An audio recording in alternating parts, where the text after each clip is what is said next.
Good morning, SKN. I'm Andre Cunningham. And I am Cortensia Carty, and welcome to our marvelous Monday show today. How are you doing, I Andre? am doing wonderful. How was the weekend?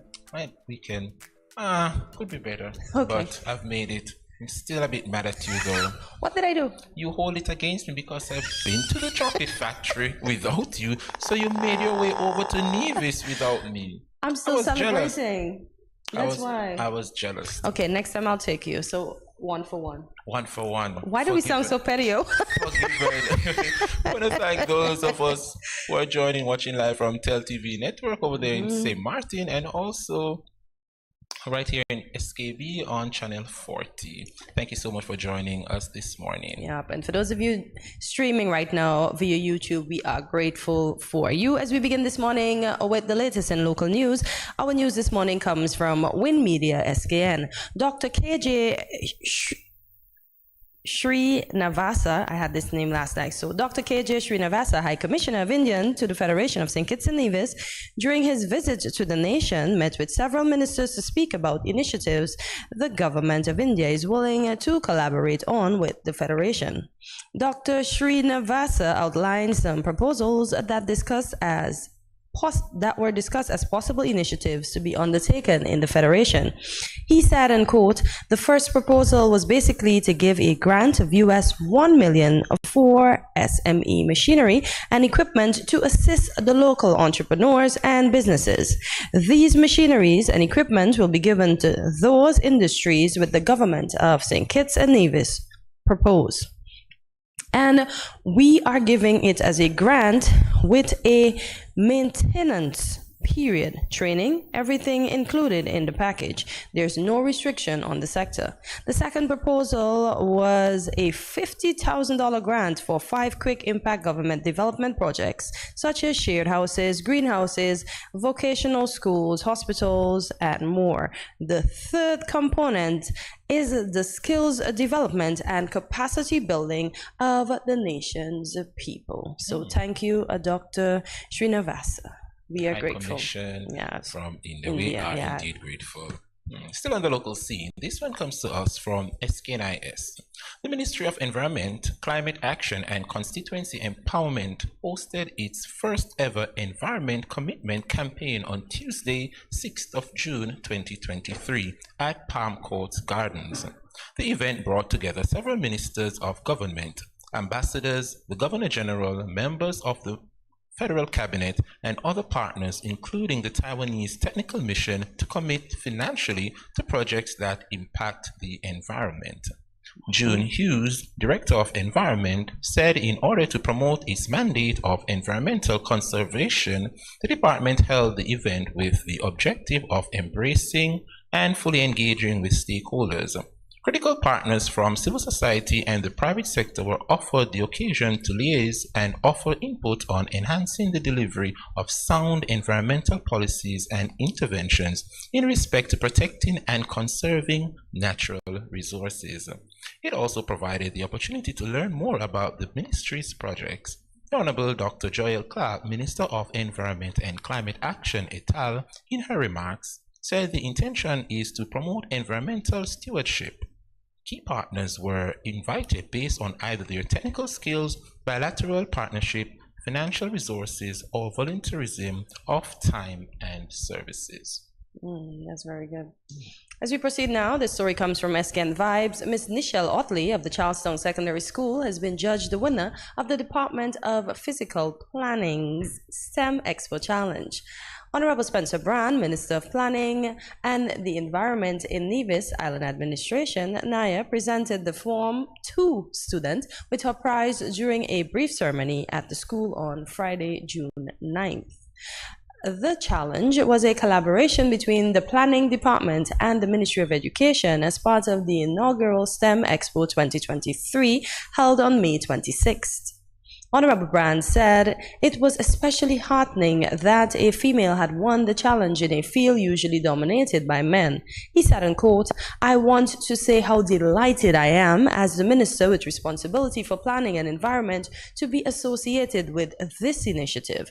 It is no secret that St. Kitts and Nevis is pursuing STEM, science, technology, engineering, and mathematics. We feel that this is a critical component for the development of the island of Nevis and by extension the Federation. I'm so happy that that a female has won this challenge because this field construction is not normally a field that females are involved in. So special congratulations to Miss Otley on her achievement, end quote. Miss Otley was awarded a $150 gift voucher from Triple M One Stop Bookstore and more. So congratulations from us here at Studio 327 and Good Morning SKN, Miss Otley. Keep doing well and making the Federation, well, Nevis and by extension the Federation, proud. Very much so. Yeah. And here's what's happening in our local weather report this morning. Today will be partly cloudy with a high of 87 and a low of 79 degrees Fahrenheit. Take a look at your local weather report. It is currently 85 degrees. Stay with us. GMSKN continues right after this.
Yeah.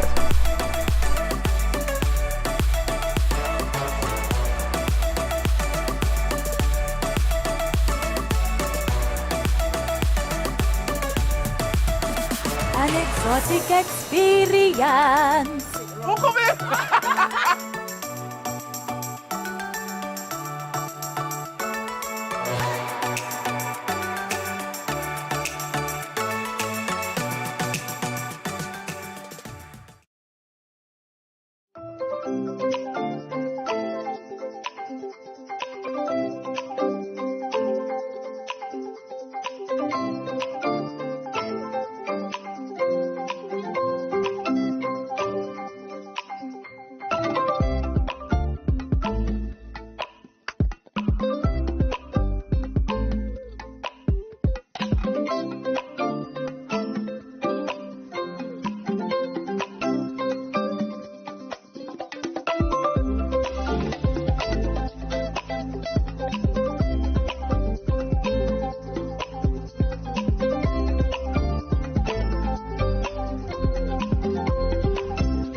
Welcome back to Good Morning SKN, and you're now in tune to regional news. This one comes to us from our friends over there at Loop Caribbean.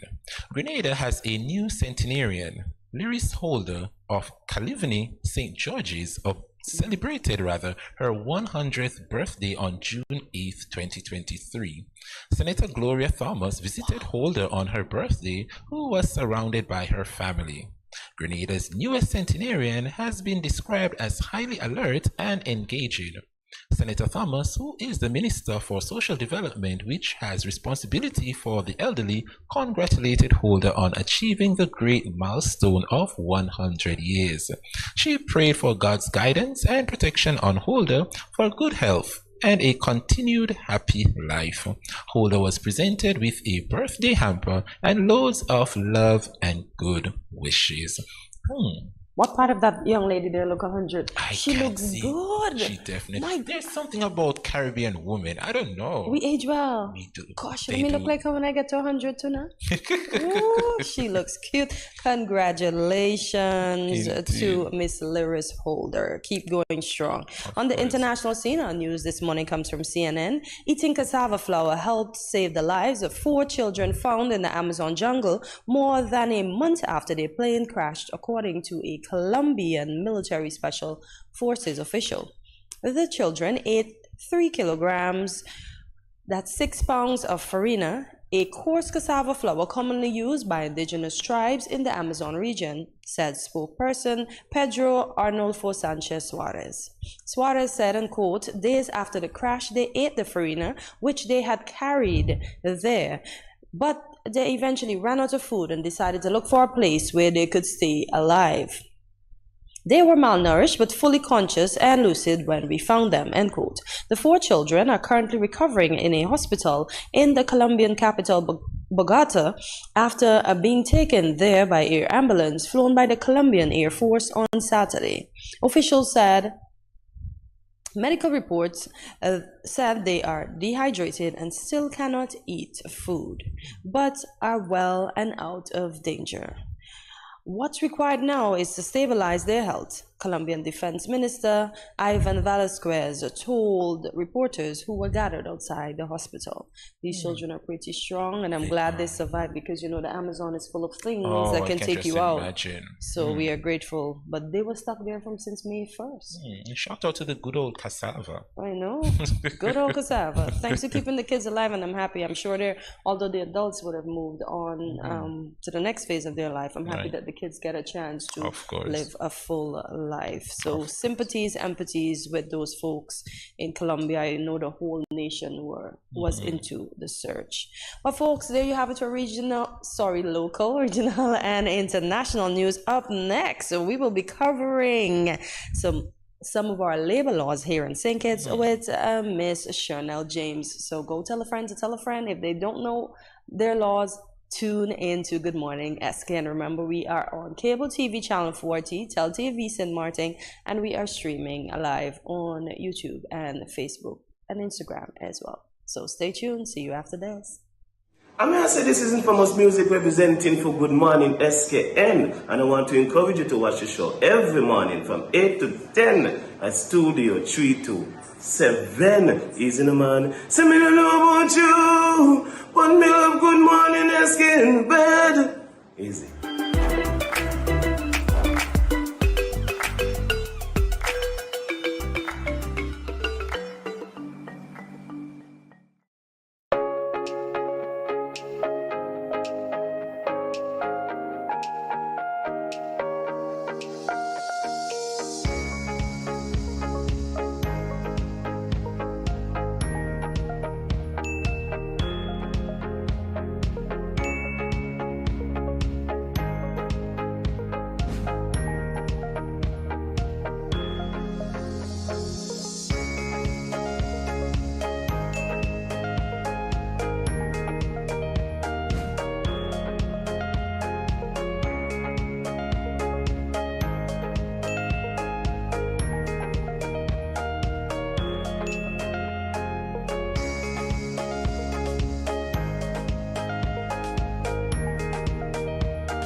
No cash, no card, no problem. Dad, embrace the freedom.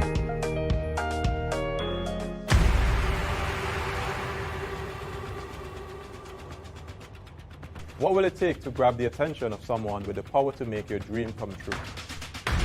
7 hopeful entrepreneurs in search of the finances necessary to take their ideas to the next level. This is their lives, right? This is their business. 4 savvy business owners ready to make a pragmatic investment. You can't help people if you can't help yourself. First you make the dollar and you give the dollar. Why you take your business offline? I really feel that you need to do a little bit more research. Very knowledgeable. Super knowledgeable. You have a great idea and a great concept. I think you'd be snapped up by Disney. If you have a job someplace, it means that if something is not working, you can walk away. Who will invest? Let's do this. Let's do this. Thank you. And who will be sent home with nothing? I am your host, Kevin Hope.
My name is Tatiana Lido, owner of Soul Food Kitchen. Make sure to tune in to Good Morning SKN on Studio 327, 8 a.m., 10 a.m. daily.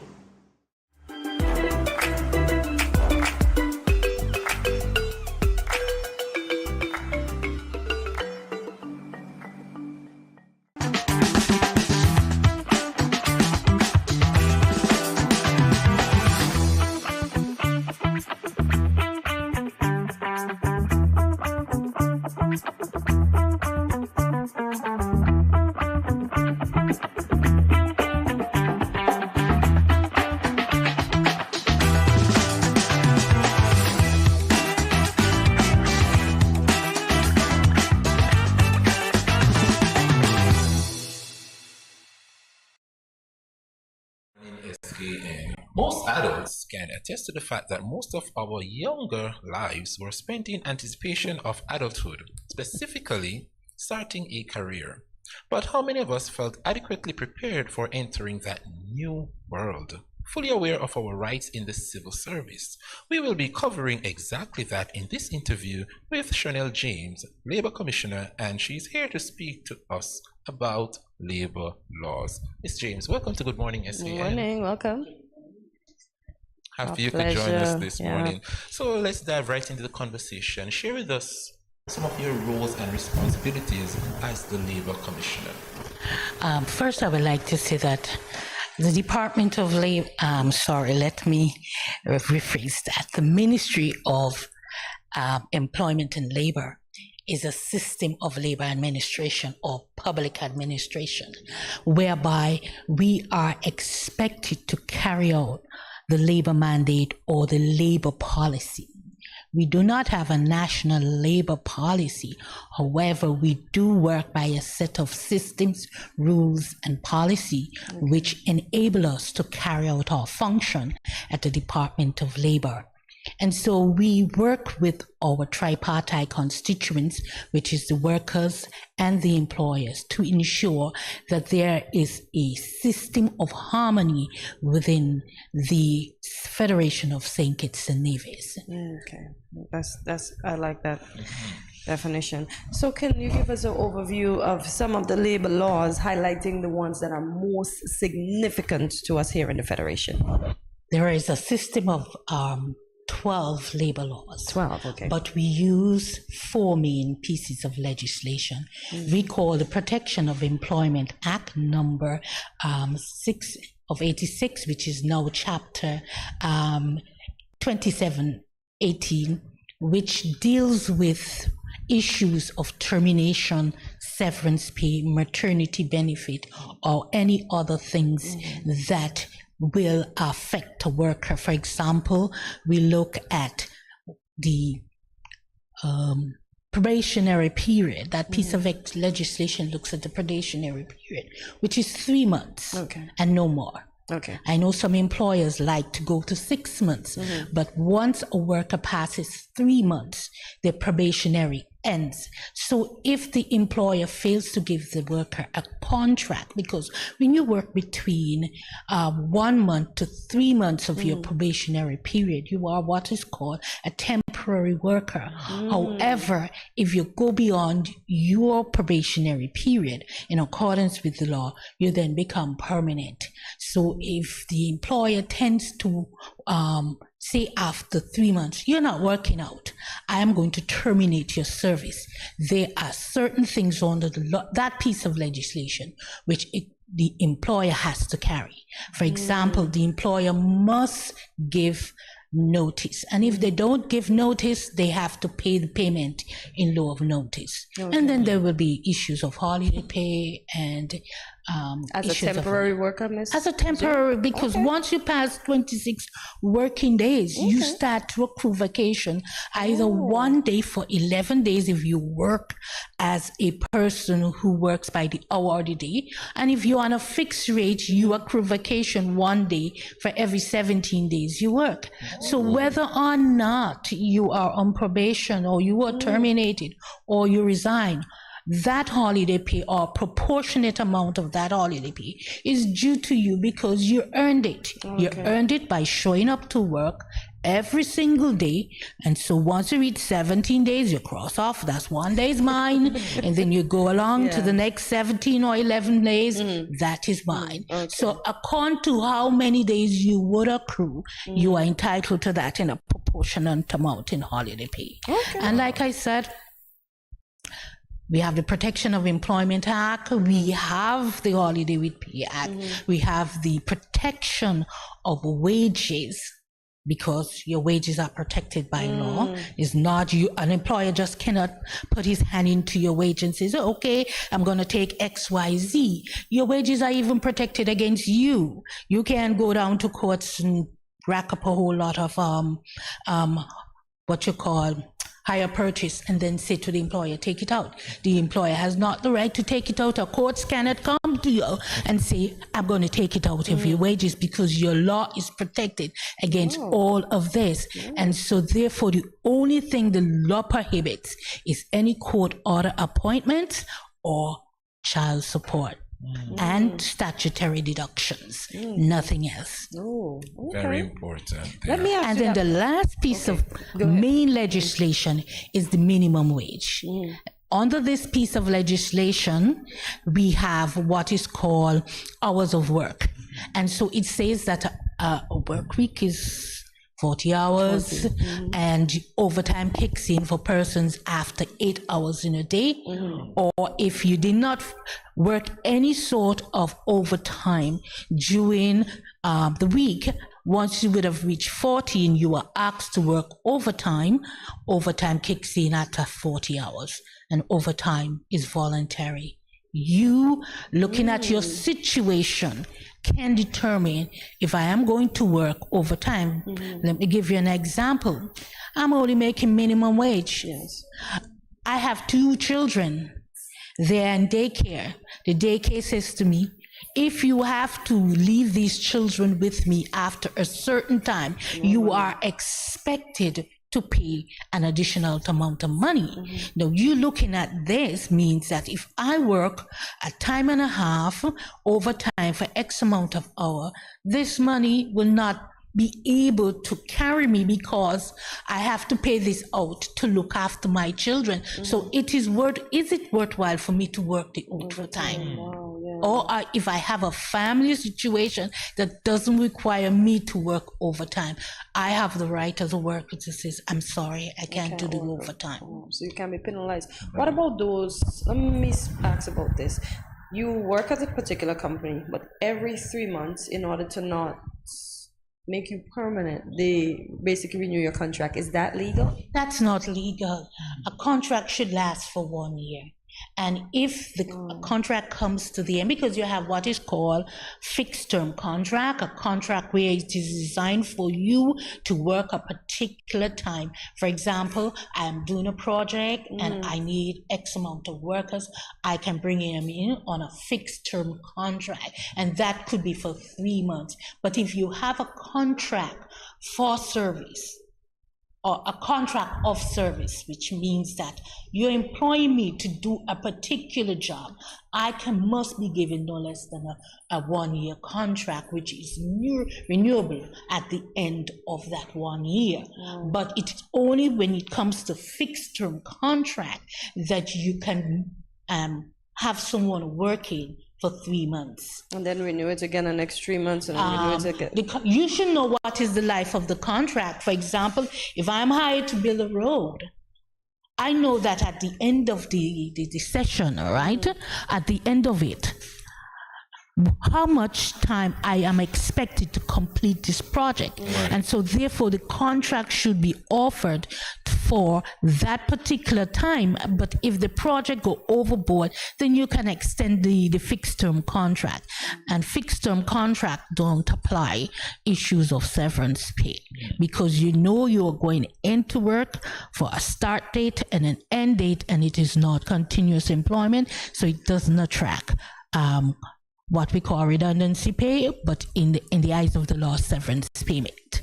Holiday payment though? No? Yes, you're entitled to your holiday pay, and if the project the project takes 2 years to complete, that worker is entitled to holiday on holidays with pay or holiday pay, because they would have accrued it. They are a worker. Our law does not look at part-time, full-time, contract worker. The law says a worker. Okay. Interesting.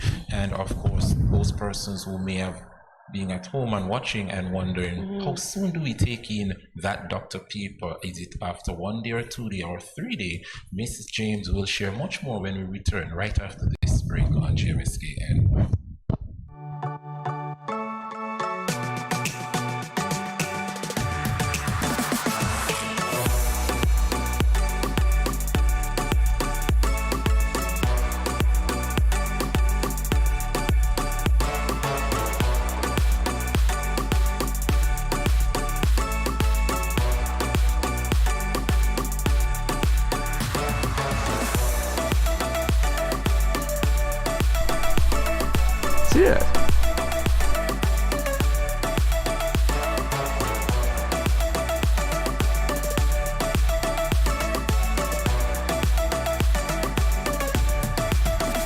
An exotic experience.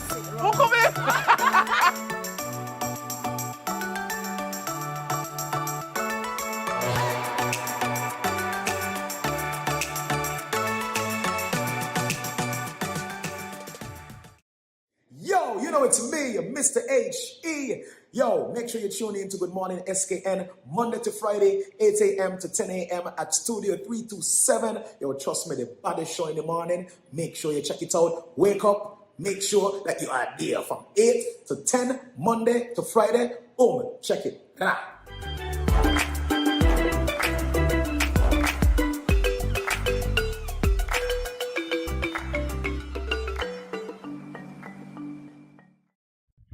Welcome back to Good Morning SKN as we continue our conversation with the Labor Commissioner, Ms. Shernal James. She is now going to answer some frequently asked questions about our labor laws. So the first question goes like this: do I need an employment contract?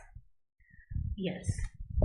Yes, you do need one. According to the Protection of Employment Act, it is considered your terms and condition of employment, and it must be given to you within a 14-day period.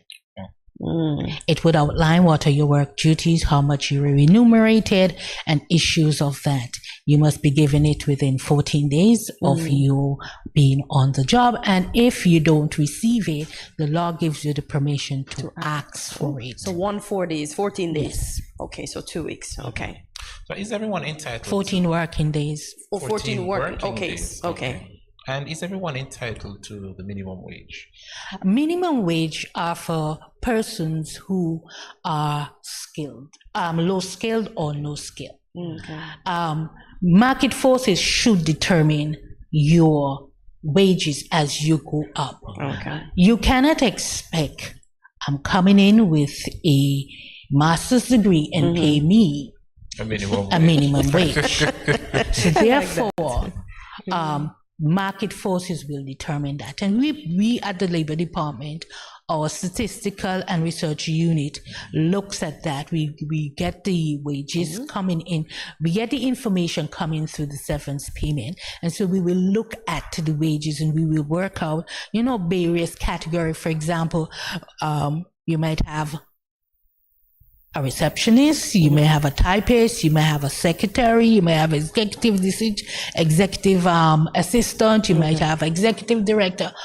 We will look at these levels. As a matter of fact, we have a project that we had signed on to with the EU called the NOx, which is the National Occupation Classification System, where we classify all like type employment, and then we put a wage analysis to it. So if you come to the Department of Labor and you say, well, how much I can pay my typist, we will be able to see this is what the going rate will be based upon the figures we would have gathered from our records to the severance payment. When you pay your severance payment into the to the Social Security, we would receive a copy of the C3, and based upon that, we will be able to pull data so we can help you out. And if we don't have the data necessary, we go to our Social Security partner who assists us. Nice. I like that you guys work in tandem. So, Ms. James, am I allowed to have 2 employers? It's up to you once it does not conflict with the main employer. Okay. So if I come and complain my main employer because of my own negligence, then you won't be able to help me. I cannot plead for you, but it's up to the employer. Okay. All right. And here's one of the most important, frequently asked questions. How do I file a complaint against my employer? Simply, you can call, but we like to see you in person because we do a case study for you. If you don't wish to be known, there are means and means which we at the department can exercise to ensure that your confidentiality is kept. But the law prohibits that if a worker makes a complaint to the Department of Labor, that they cannot be terminated.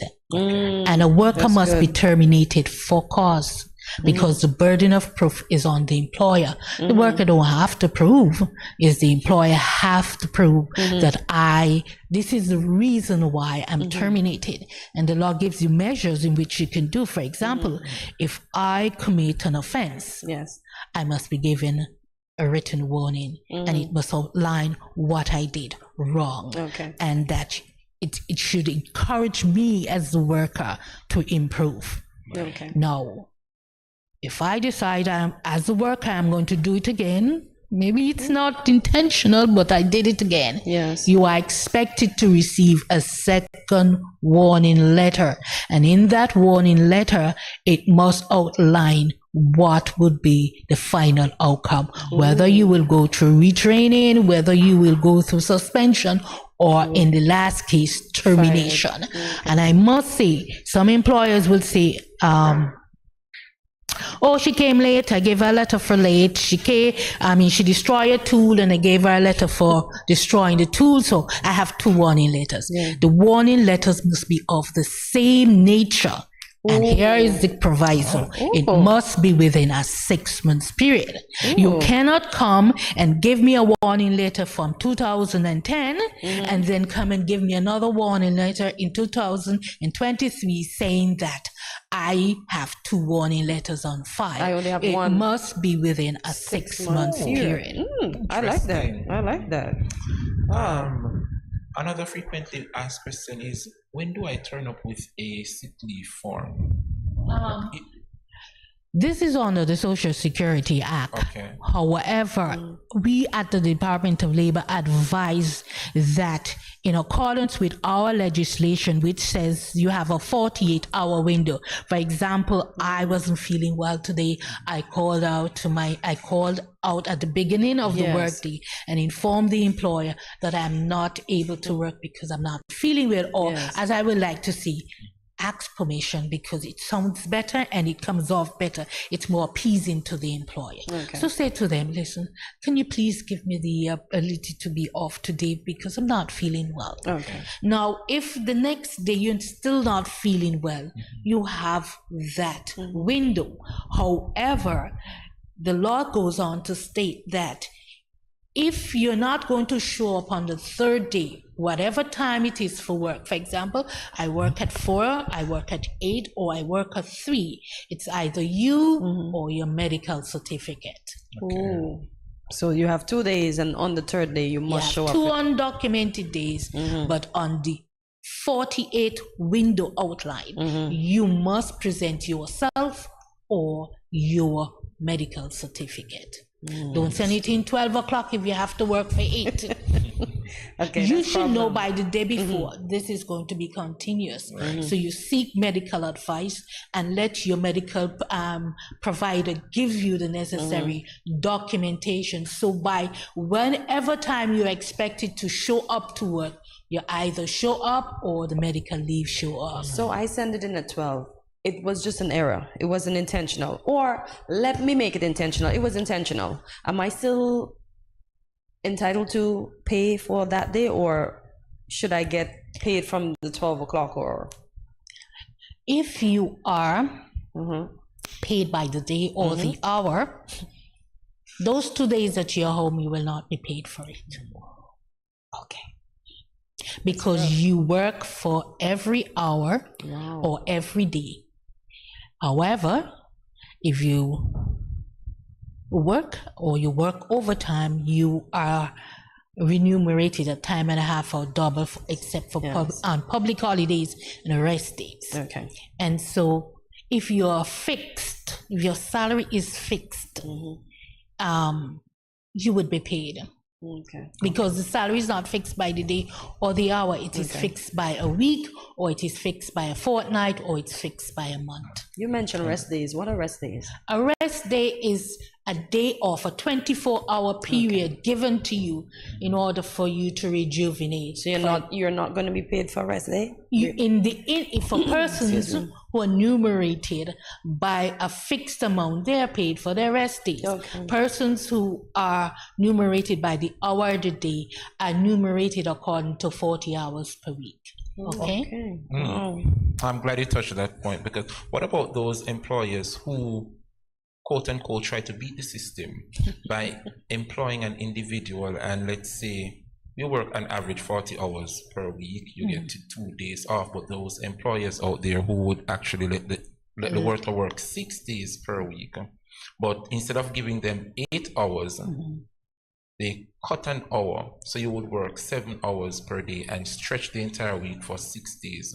Is that against the law? No, because the law says you're entitled to 1 24-hour rest day period. Okay. We here have a tradition of 2. So some workers get 2.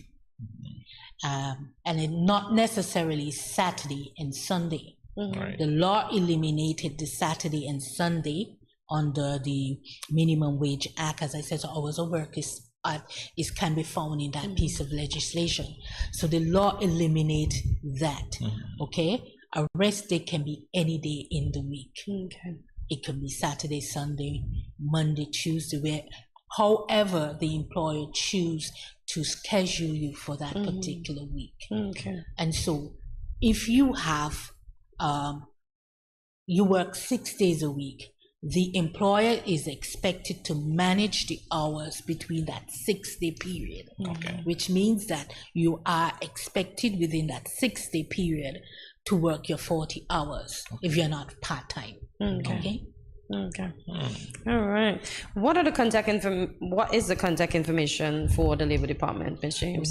Presently, the ministry is located at Lime Keel, just across from Best Buy, upstairs. What was formerly known as Neville is now GZ3. So we are located upstairs there, and our telephone number, you can go through government headquarters 465-2521, and they will transfer the call to us. But if you wish to do a direct call, it's 467-1100 or 466-2075. Okay, and finally, for those persons who want to know specifically about the labor laws, how can they find out more?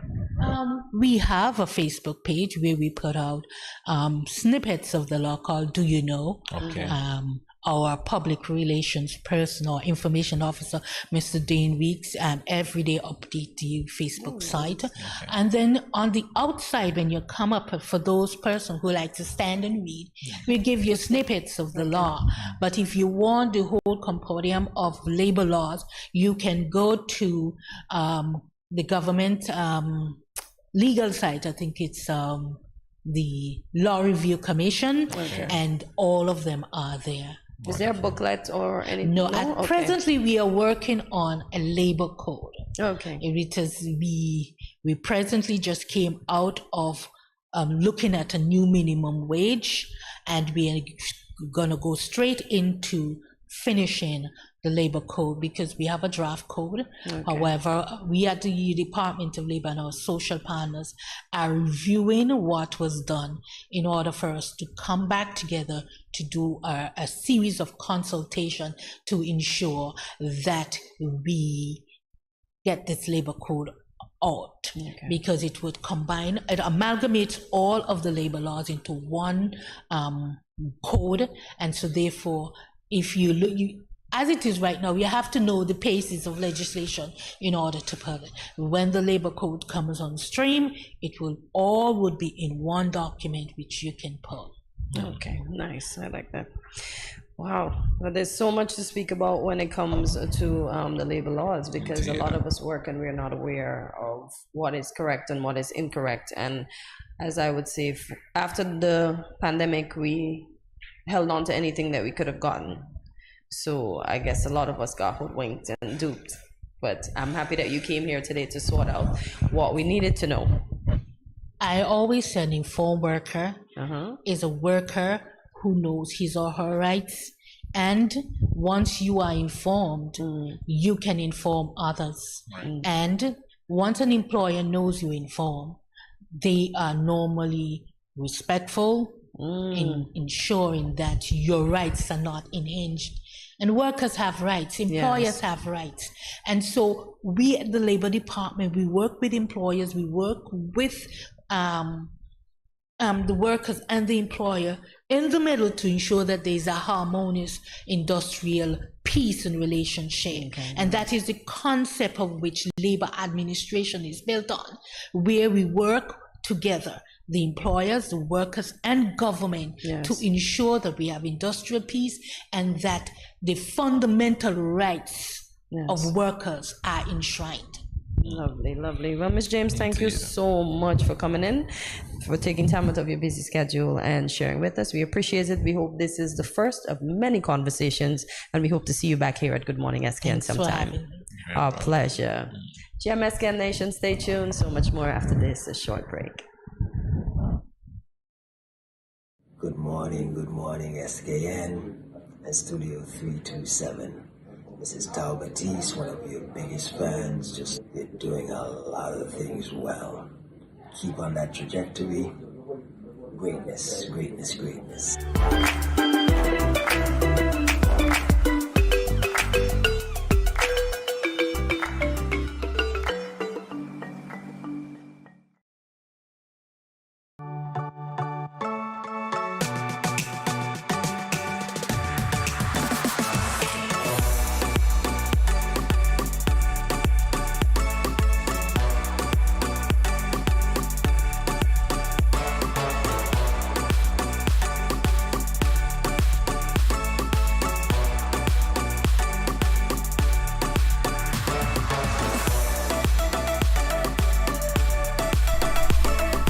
Cheers.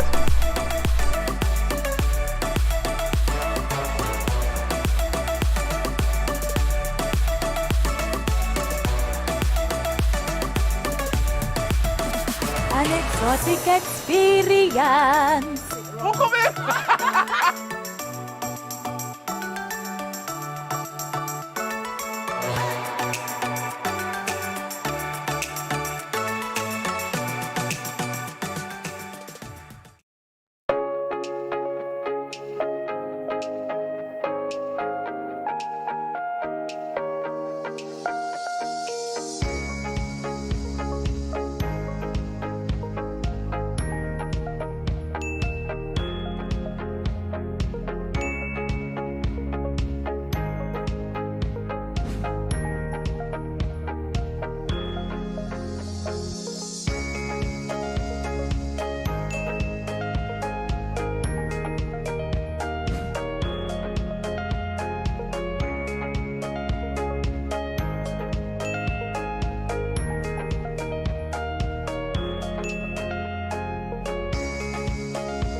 no cash, no card, no problem. Jad, embrace the freedom.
Food Chairman for Panorama. Hi, and my name is MJ Byron, co-leader of EBJ Harmonic Steel Orchestra. And we just want to encourage everybody to tune in every morning from 8 to 10 a.m. Don't miss it. Right.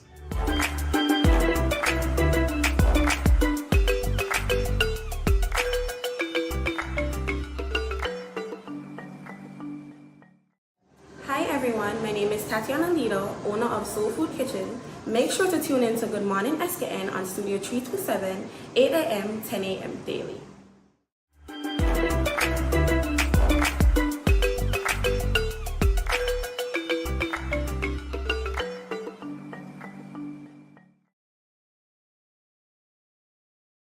Poetry is one of the fundamental ways that human beings use to express and convey emotions to the wider world.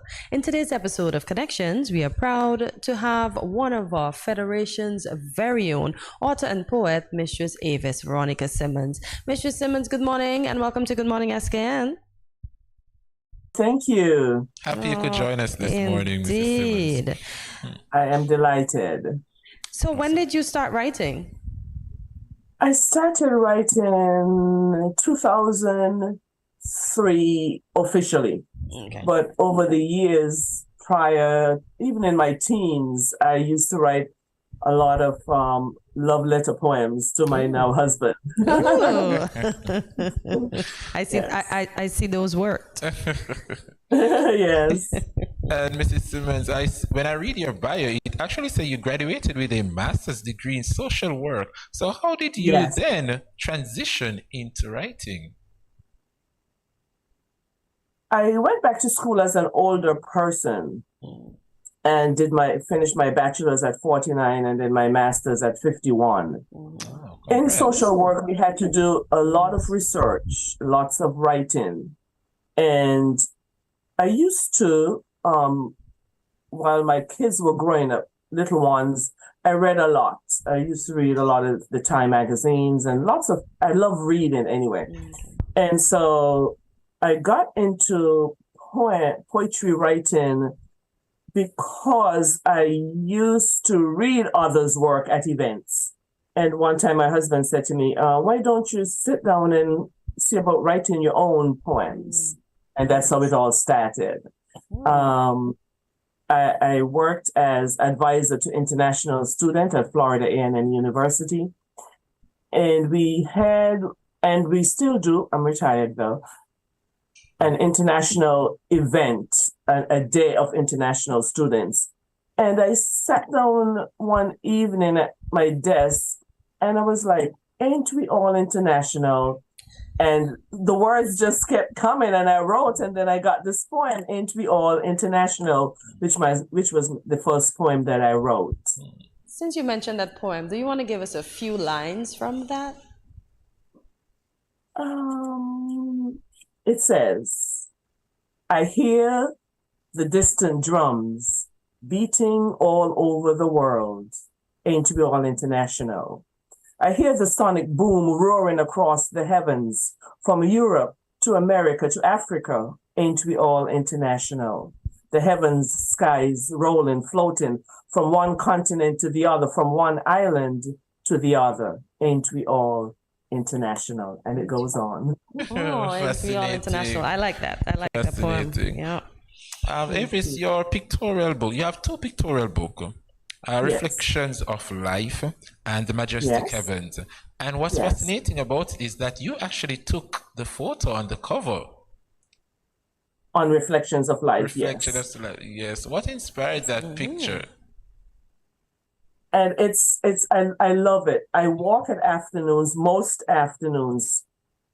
And in the fall of whichever year, there is a pond about 0.2 of a mile from my house, and we walk across the street and walk around the pond, which is 8.80. And the sunsets around the pond is just so beautiful. And one afternoon while I was down there, that is what was right there, and I took the picture, and I sent it to my brother, who's hobbies photography, and he said, you have to use that as a cover page. And that's how I came up with, Reflections of Life.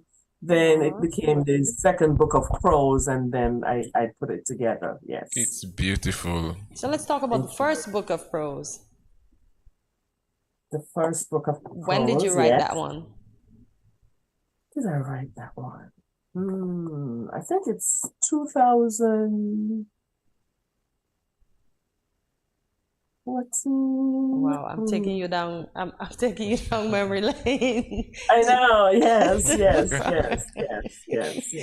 So you have 3 poetry books, 2 books of prose, and as Andre mentioned, you have 2 pictorial books. He touched on Reflection of Life, and then the next one is The Majestic Heavens, Love Verses.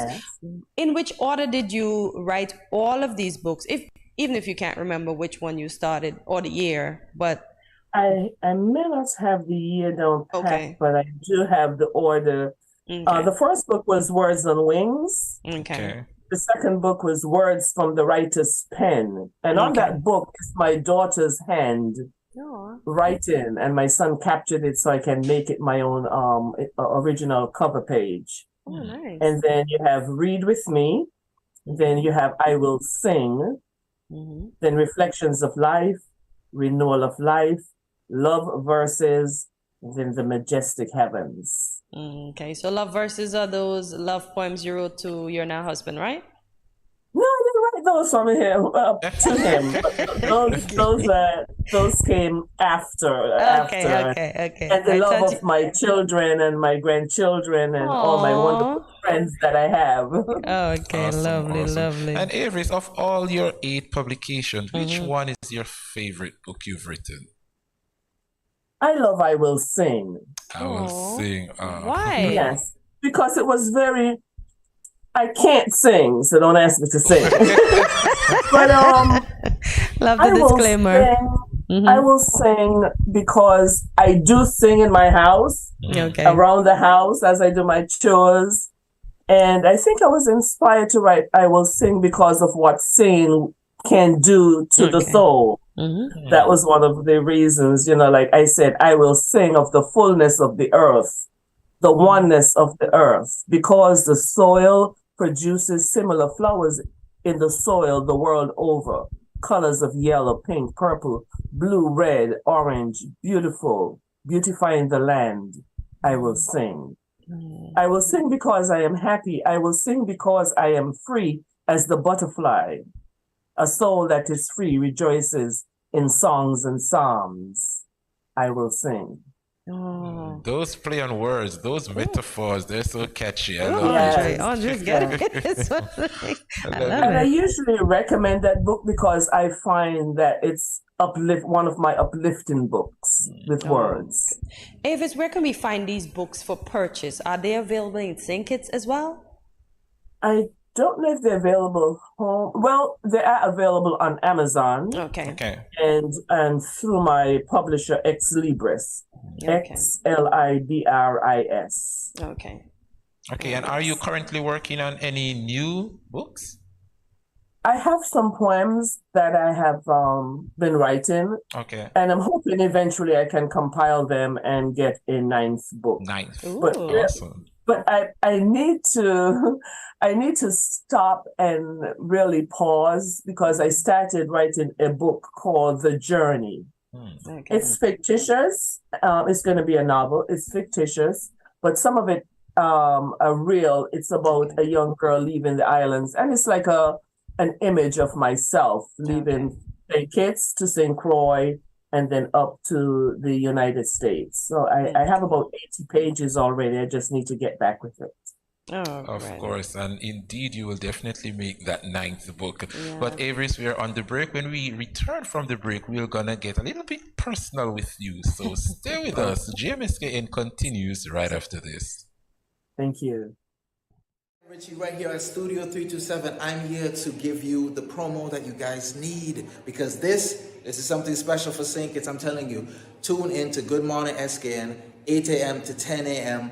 on YouTube, Facebook, and on Moment Channel 4. Also, I realize nobody else is doing this. Follow the Good Morning SKN Instagram at Good Morning SKN and the Studio 327 Inc. Instagram. Follow us on YouTube and Facebook. This is pretty long, but follow us and yeah.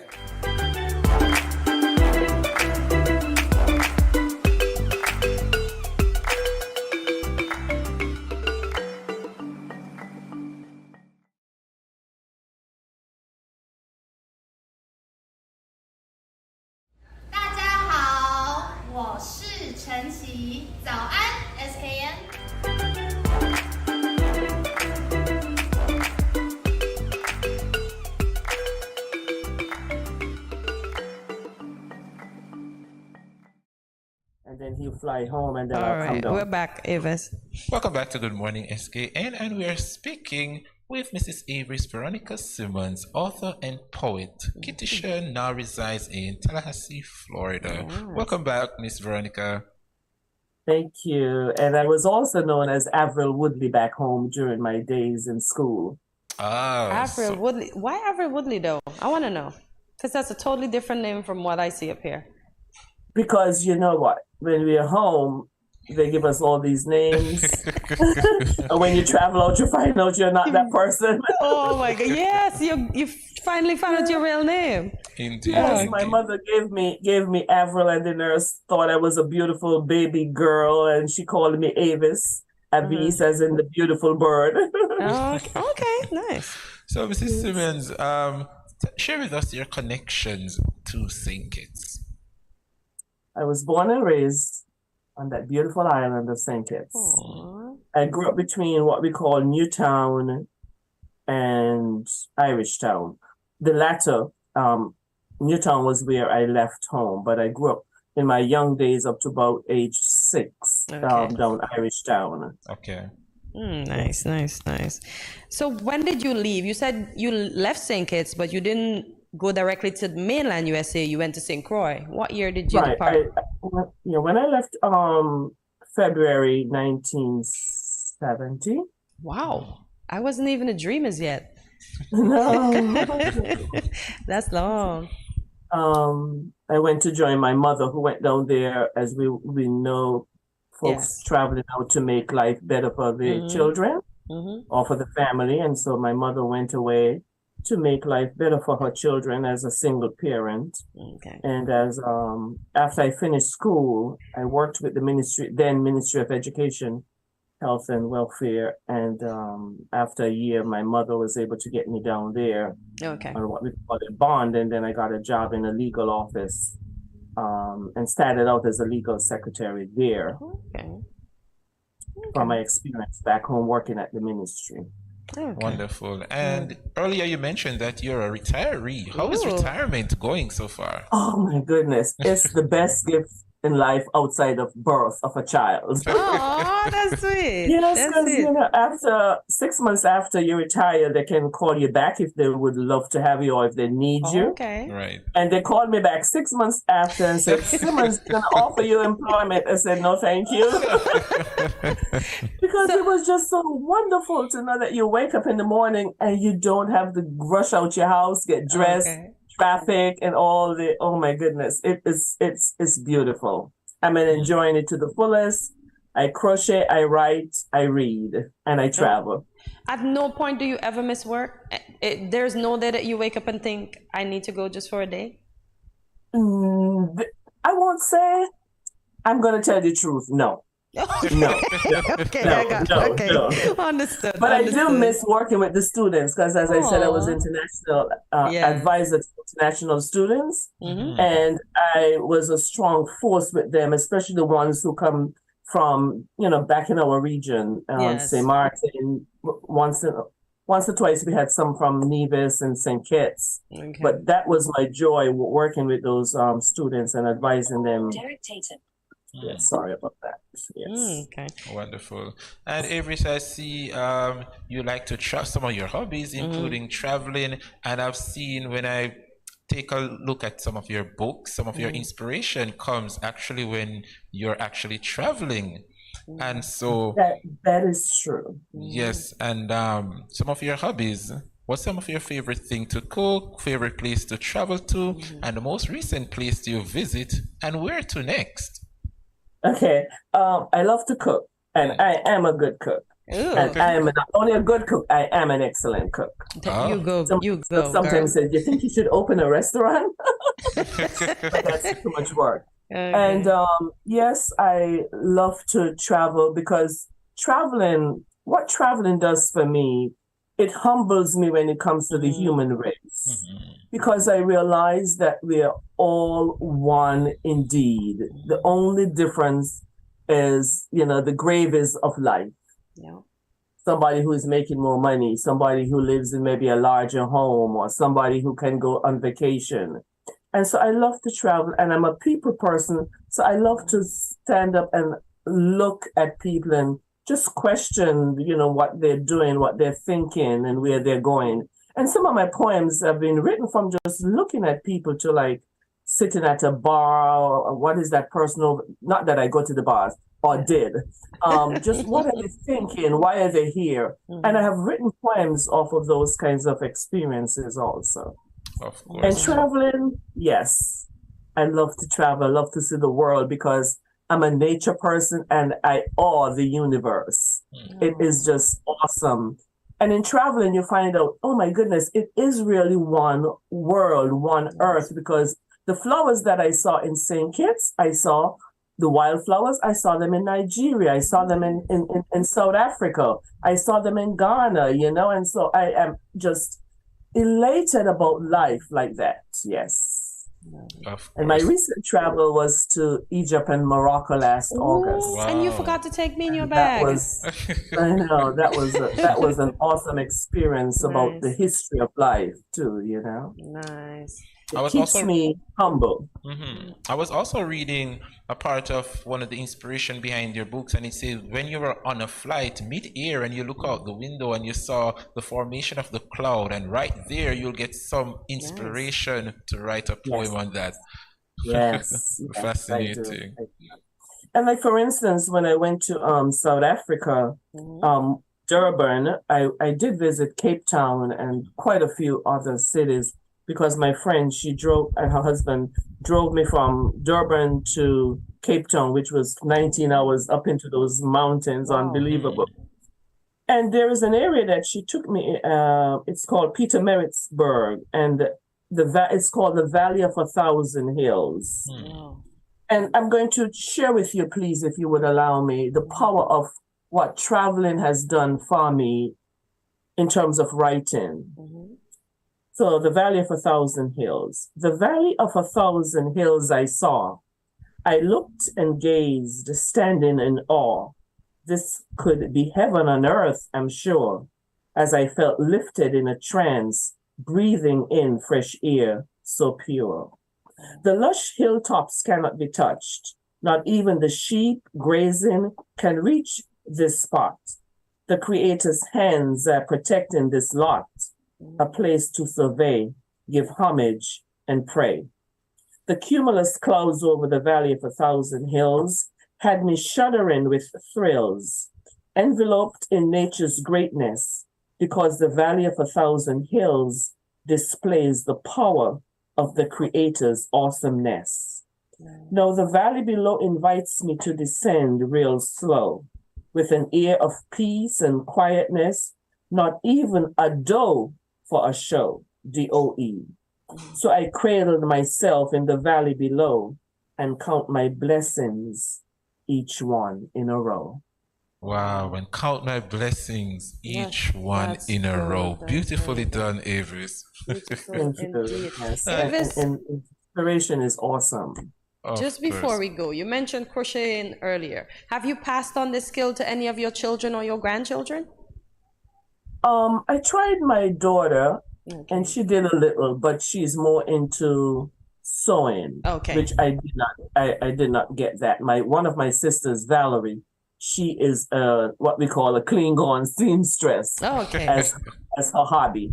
But no, crocheting I have enjoyed because I learned crocheting when I was at senior school, Bastia Senior School back in my days. A friend of mine said to me, would you love to crochet, learn how to crochet? I said, sure, never heard of it before. And so when we got a break behind the schoolyard, she used to teach me and I took it on, and that has come back to be such a gem for me now that I'm retired, because I am never bored. I crochet anything, everything, and that is awesome gift that I got from a friend in my high school days. Lovely, lovely.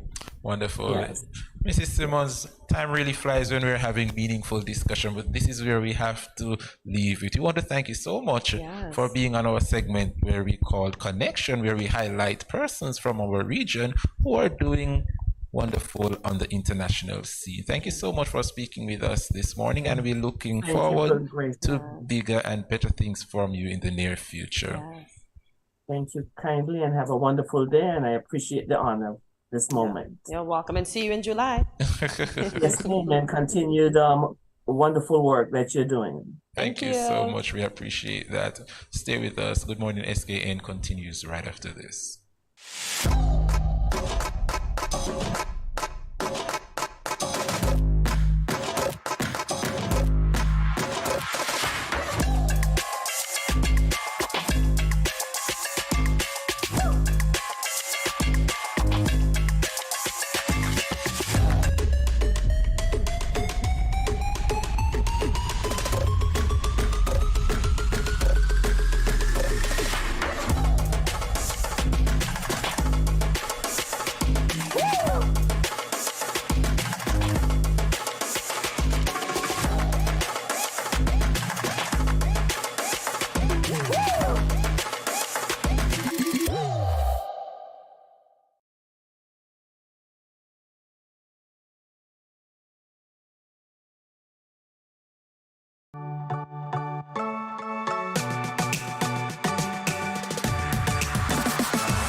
Cheers.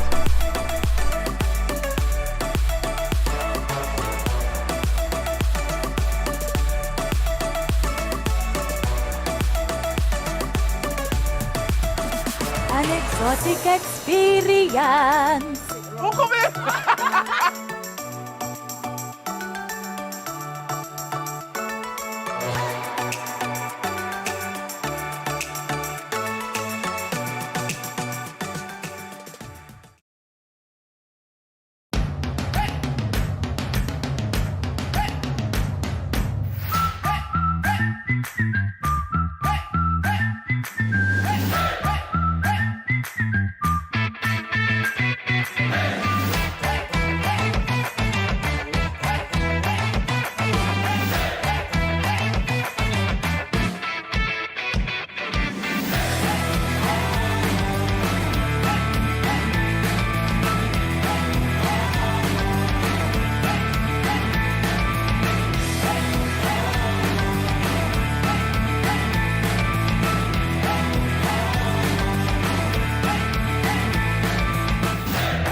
and Happy New Year. My name is Killeen Gale, your newly crowned Miss National Carnival Super Queen. Be sure to tune in to Good Morning SKN from 8 a.m. to 10 at Studio 327.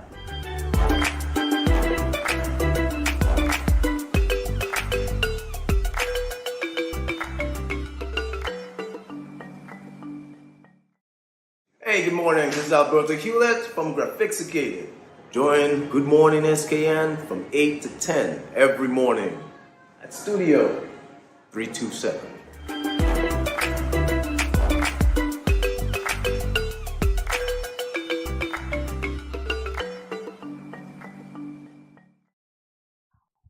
Welcome back to Good Morning SKN. The Dream Center held its flea market fiesta on Friday to raise funds for a community member's medical expenses. Joining us is Vickish Pickering, founder and president of the Dream Center SKN, as we discuss the outcome of the event. Vickish, welcome to Good Morning SKN. Hi, good morning. Thank you for having me. Happy you could join us this morning. So Vickish, let's dive into the conversation. What was the purpose of this event? The purpose of the flea market was to raise funds, and I think it's important. I know sometimes we don't like to call name, but I think it's important that we do call a name because it tells a little bit about why we did what we did. Okay. It was to raise funds for, everybody knows him as Ike, Maurice Flanders. His mother got a stroke some time back, and you know the overwhelming medical expenses that come with that. And I saw the GoFundMe, and I would, I did the little 2 cents I could do, and I would keep checking on it to see how it's going. And it, those things can die down very quickly. But I thought to myself, Ike is somebody who helped so many persons during COVID, and this was an opportunity for persons to step forward and to, give back to what we call a Dream Center hero. Oh, that's so nice. Before we go on, I want to know, what is the Dream Center? At this point, I would have to call it a non-profit group. We're in the process of becoming a registered non-profit organization, but that doesn't stop us from operating because it's something that's in all of us from even before the official forming of the Dream Center. Is a way of life for us. So it's a non-profit group. Okay, good stuff. And the flea market fiesta, what was the feedback like from the public? Honestly, it was amazing. It was heartwarming. I'm still feeling very open and emotional because that's exactly what the Dream Center is about, reciprocating, reviving hope in humanity. And I saw that a bit on Friday. You had persons who came out, and if all they had was $5 to drop in the box, they did. You had persons who, the minute they hear the name Ike, it was like say no more. I had persons even before the flea market who would meet me on the street and say, "You're collecting here. I don't want to hear anything else here." They just knew that it was a good cause, and so they stepped in and they did it. Indeed. I mean, I was passing through the square on Friday after work, and I mean, you went without me. I just had to. I think you needed a little getaway on the mic, and just listen to what she was saying. I mean, I just had to dip in my pocket, no matter how small it was. I just had to put something in that. He is a great man, and definitely the Federation loves him, and we definitely have his mom in our prayers. Wow. You just said something, no matter how little it was, and I think that's something that's very important and that we need to pay attention to, because we tend to look at the big picture, and that's overwhelming because it's more than you. But what I witnessed on Friday was a little bit and a little bit and a little bit becoming a lot. So sometimes we have to be willing to do the little. Is enough to make a change and to help. Of course. You mentioned the big picture, so you mean me stepping in my pocket and thinking, oh, I have to give $100? Yeah, sometimes we feel like if we can give this big amount, we can do it. And it applies to other areas in life too, because you may be looking at a situation, whether it's in your neighborhood, and or at work, wherever it is, and you might feel like, I wish I could help. The chances are you can, even if it's just an encouraging word. Sometimes that's enough to give the person what they need to push through. Exactly. So, yeah. Now, you've set a precedent for EK. Have you done this for anyone else?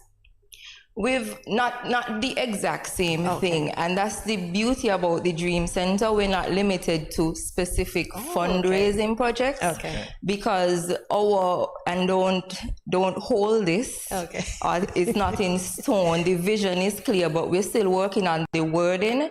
But if I had to put it into words, I would say we're on a mission to revive hope in self and humanity, to inspire hope in self and to revive hope in humanity. So it might be like, I'll use the first official Dream Center, and I will say official because again we've been doing stuff off the record. But the official first project, it was we transformed a barber shop. It was coming out of COVID. This was 2021. And, the guy was out of work. He's not working. So the barber shop that used to be the thing he did on the side now was all he had. He's a friend of mine, and I went to speak to him about one thing. And then at the end of the conversation, he started talking about the barber shop and saying, he would like to fix it up. And so I was like, I get excited because I love that. So I was like, well, if you like, I could help you.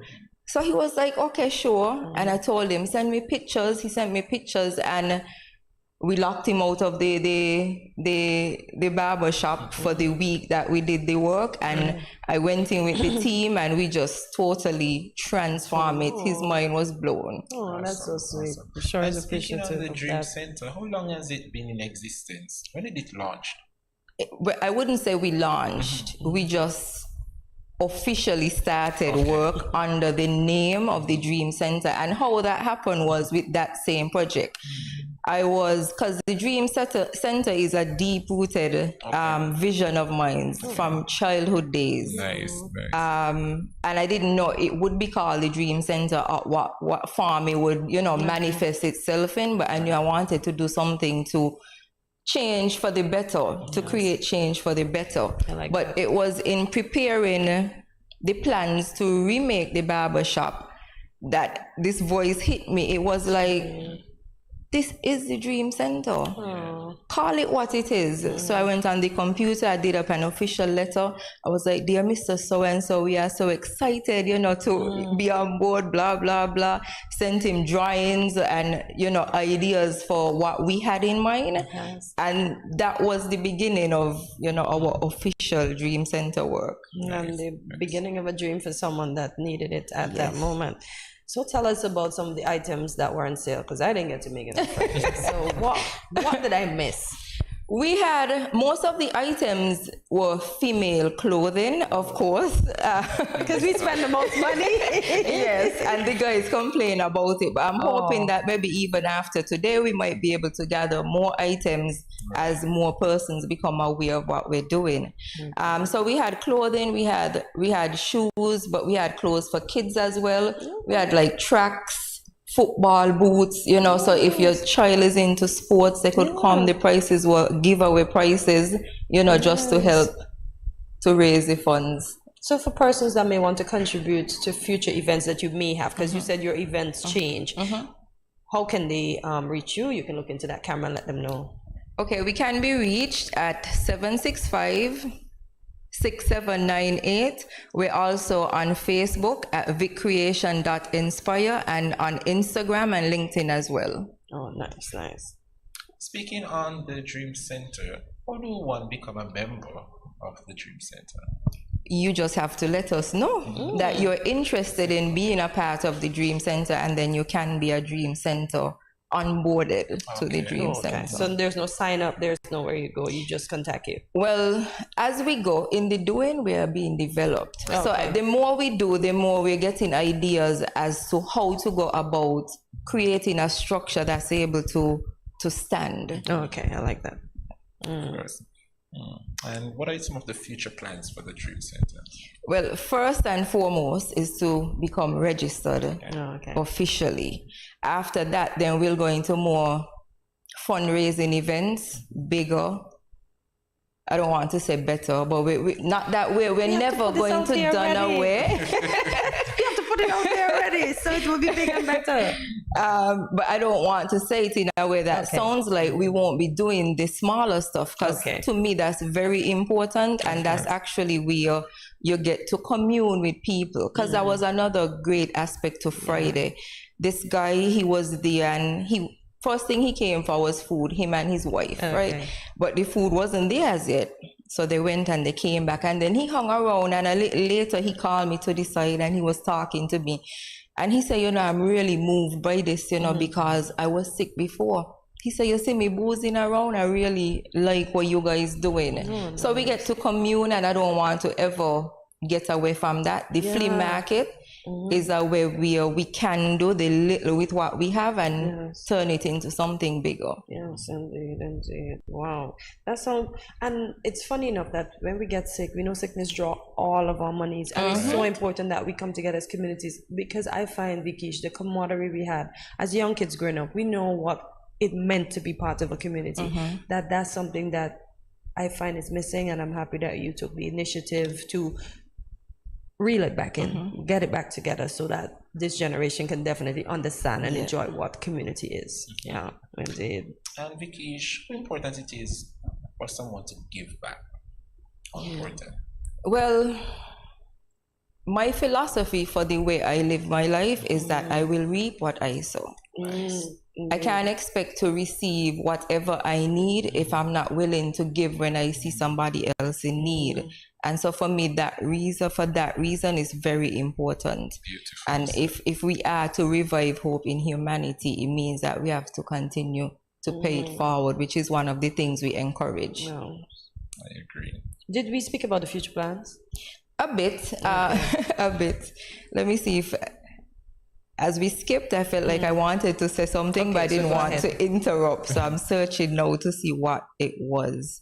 Oh, branches. Okay. There was this group, branches, that we had before COVID, but COVID came and it threw us off track. Okay. So what we've done is restructured the plan for the group, and what we want to do now is to have a branches junior, where we have this is for kids. You have the girls edition and the boys edition, to begin in the communities, starting with our community, of course, to engage the kids, whether it is in art or some activity that would help them to learn life lessons, some activity that will pull out of them what is there, because sometimes we grow up and the negative is it's all over, and it tends to feed into us, and then we grow up feeling like we're not deserving of, we're not capable of anything good, and so we want to step in early and be a little outlet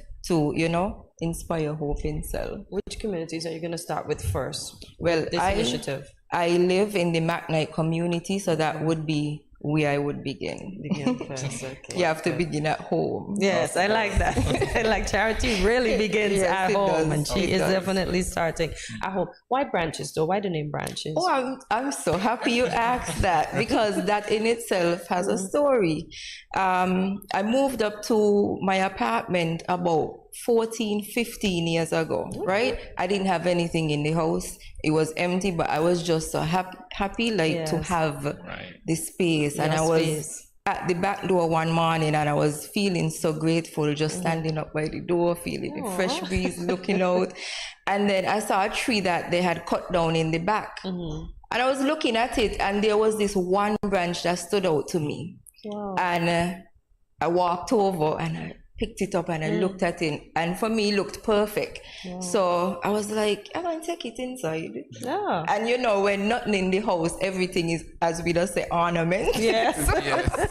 So I had it, would paint it and put it in different corners, do this with it, do that with it, until eventually I had stuff and it kind of get tossed aside. Aww. But no, don't lose hope. The branch broke one day.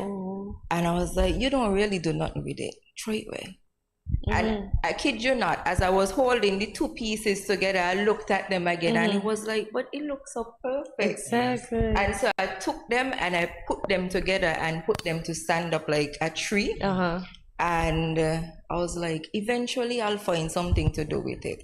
And sure did. Eventually a friend of mine was getting married and she asked me to do the decor. So I immediately thought about it, and I had it on the table at the entrance with little lilies wrapped around it and pictures, you know, of the couple. So that was the beginning of finding purpose for my branch. And then eventually it came to me to use it, because then I would then use it as a tree of hope. When I go out to sell my jewelry, I would ask persons to put life lessons on it. And then I'm like, this is it. This is the name, branches. And hopefully we will branch out into the different communities and neighboring islands and the world. Oh, I like that. And I love it that the 365, because y'all, I almost cried for the branches. This is how sentimental I am. Like, you only want me when I'm new, but now you're throwing me away. Yes. So I'm happy that the branches are around. Y'all, I'm seriously tearing up for those branches, you know. I'm a case. But I'm happy that the branches are still around. And Vikish, I'm pleased with what you're doing. Continue to do well. You are how should I put it? You very inspiring and a big figure in society. You may not see it, but a lot of us look up to you. So thank you for what you do. Continue to do it. And guys, let's bring back the community. See, I'm losing my voice now. Let's bring back the community spirit that we have. Thank you for the initiative. I'm sure many a persons and the guy would have appreciated. So keep doing well, Vikish. Thank you so much. All the great things. Thank you so much. You're welcome. Anything to say, sir? Just you want to cry too? Don't cry, please.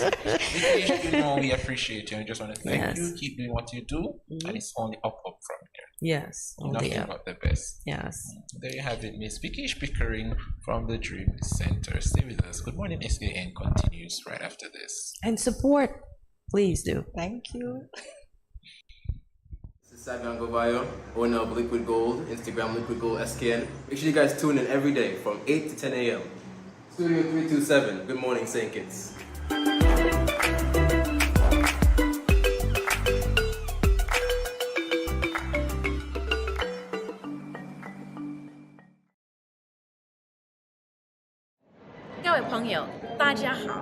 Greetings, my lovely people. I'm Chantel, residing in Taiwan. 12 hours time difference. It's nighttime here, morning time in SK. I'm busy and on the go. However, I always manage to keep up to date with what's happening in SK. All thanks to Good Morning SKN. Good Morning SKN. Ciao, bango!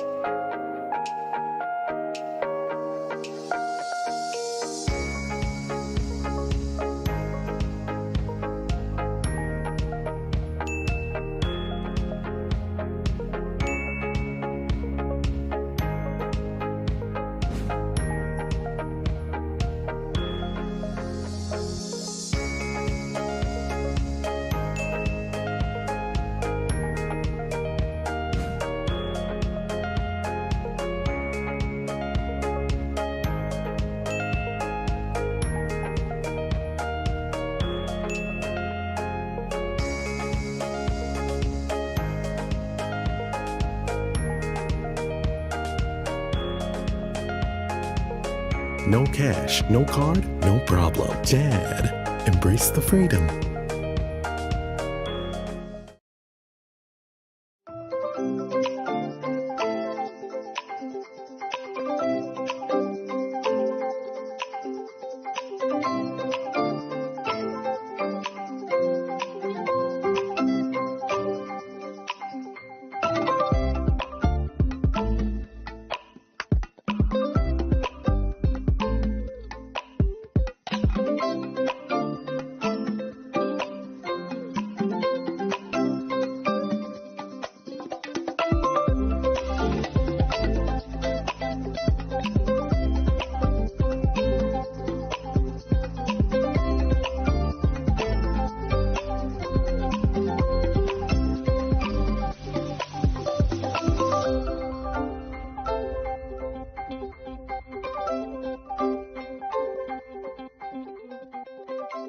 I mean, I say this is infamous music representing for Good Morning SKN, and I want to encourage you to watch the show every morning from 8 to 10 at Studio 327. Easy, no man. Say me don't know about you, but me love Good Morning SKN bed. Easy.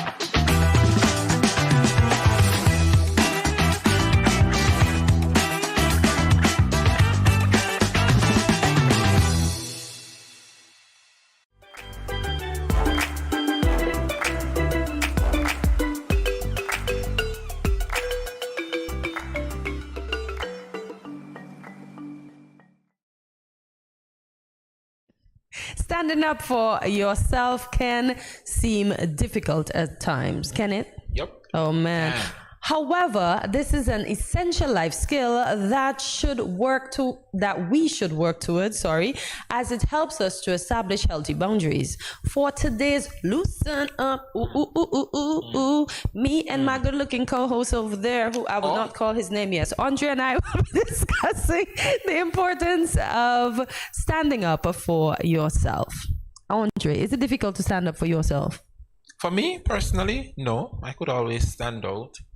Stand up for myself. So you stand out, but can you stand up for yourself? If somebody tries to bully you, can you say, no, it's not gonna work today? Bully?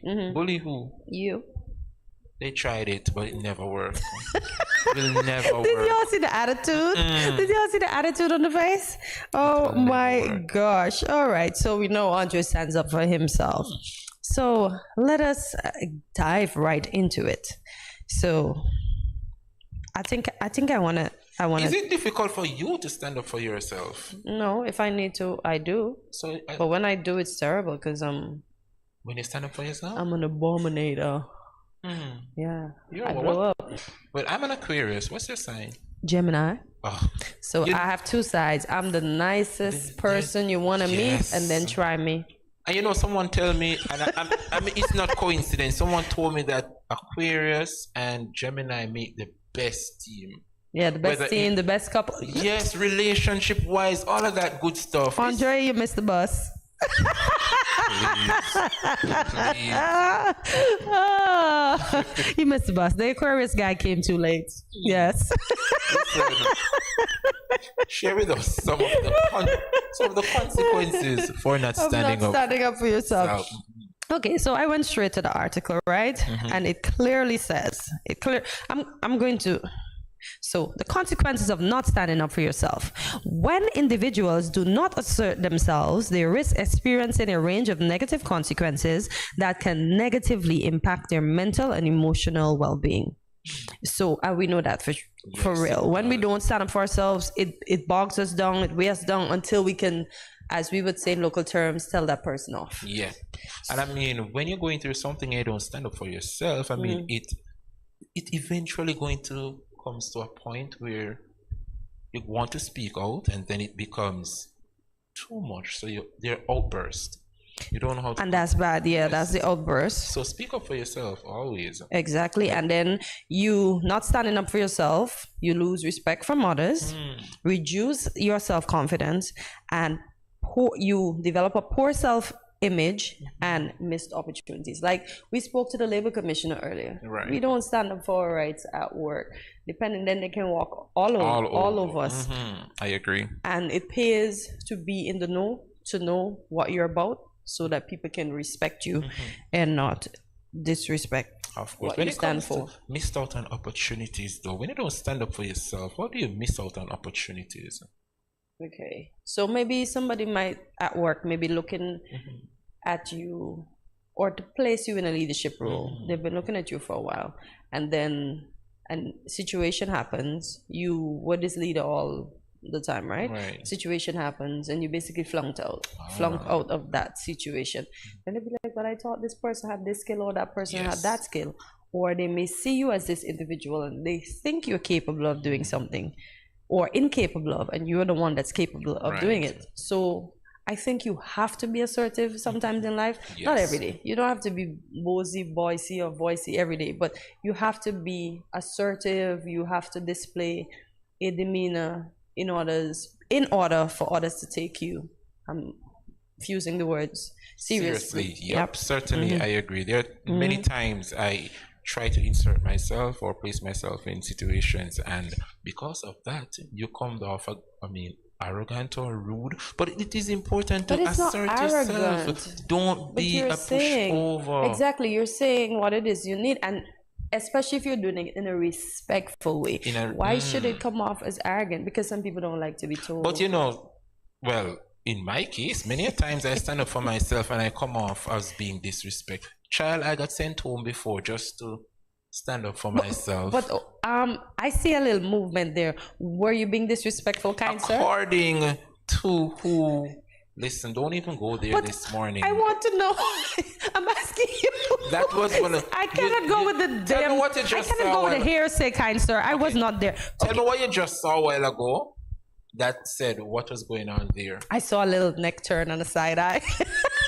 Listen, sometimes body language. And almost want to break his neck now. Sometimes body language and attitude is good. Because and sometimes why? Because you're reserving what is it you want really to say. Want to say. And sometimes if you want to say it and belch it out, you're gonna come off as disrespectful. Okay, Andre, so I'm hold gonna that belch. show it in the attitude. Yes. But look at this one. This one said a missed opportunity. Failing to stand up for oneself can lead to missed opportunities. When individuals do not assert themselves, as we correctly say, look at us being smarty pantses, they miss out on career opportunities or personal growth experiences. They may not speak up in meetings or negotiate for better pay, leading to missed chances for advancement. Funny enough, I spoke about the labor laws. Additionally, individuals may not take risks to try new things, leading to a lack of personal growth and fulfillment. And this article comes from mindfulremedies.co.uk. So Andre is going to give you his side eye and his neck turn. He means what he means, but he's just not going to belch up the thing that he wants to say. Just like that. Yeah. Plain and simple. So what's next on the do? Some of the benefits for standing up. When you stand up for yourself, just how does it impact you? Well, right here it says in the article, right there, standing up for yourself can be challenging and an intimidating task, but it can also bring many benefits. Whether it's standing up for your beliefs, your rights, or your personal boundaries, asserting yourself can have a positive impact on your self-esteem, your relationships, and your overall well-being. What about self-respect? Stand up for yourself. You gain that self-respect. Sometimes have you gained self-respect? Of course. Okay. Listen, when I stand up for myself, I feel so good. Yeah, boy, you did that. You did that. He's loose. Yes. Loosen up. Body language. Speaking on body language can be negative. Yes. And it can also be in a good way as well. We know that. Yeah. A lot of persons don't know that body language can be negative. Because it can. If you're talking to me and I'm like, first off, you look like you're not listening to the thing that I'm saying. So and that's how we can read each other, because we have verbal and non-verbal communication. There you go. Body language is non-verbal, but you're still communicating to me that I don't even want to be here. I'm not even listening to you. What you're saying doesn't matter, etc., etc. I keep saying it. Hortensia for president. Oh, of which country? Don't even go. Oh, look at this though. By speaking up for what you believe in and setting boundaries that protect your well-being, you feel more empowered and in control of your life. So if you are a yes person, sometimes you got to say no. Right. Because they need to understand that everybody has their time when you just can't do what you're asked. So don't say yes to appease them. Just say no, I won't be available. If you need to put on the extra parts of it. I agree. So earlier we speak about the consequences of standing up for yourself and some of the benefits of standing up for yourself. But how can someone stand up for themselves? How can you? Or stand up for yourself? Well, right here we see they say learn assertiveness skills So assertiveness is the ability to communicate your needs and desires effectively while respecting the rights and boundaries of others. And we just saying that. Yep. Being assertive means that you can express your thoughts and feelings in a clear and confident manner without resorting to passive or aggressive behavior. About who now? Developing assertiveness skills involves learning how to use I statements, speaking in a calm and respectful tone, and practicing active listening. Look at us being smart. We just got this. We just got this without the article. Look at this, communication skills. Practice communication skills. Effective communication is essential in standing up for oneself. So don't say something and do something else because you feel a type of way. Exactly. It involves being able to express oneself clearly, actively listening to others, and using body language effectively. Practicing good communication skills can help individuals to express themselves confidently and ensure that their needs and boundaries are respected. What about setting boundaries? Oh boy. Yes, because. But before we continue, they say good communication skills also involve being open to feedback and be willing to engage in constructive conversation. But what about those persons who you can't give feedback to? Well, you just leave them at the foot of the cross, brother. I agree. See you at the foot of the cross. I agree. Certainly agree. What is it you touched on just now? Setting boundaries. Setting boundaries. How do you set boundaries with someone?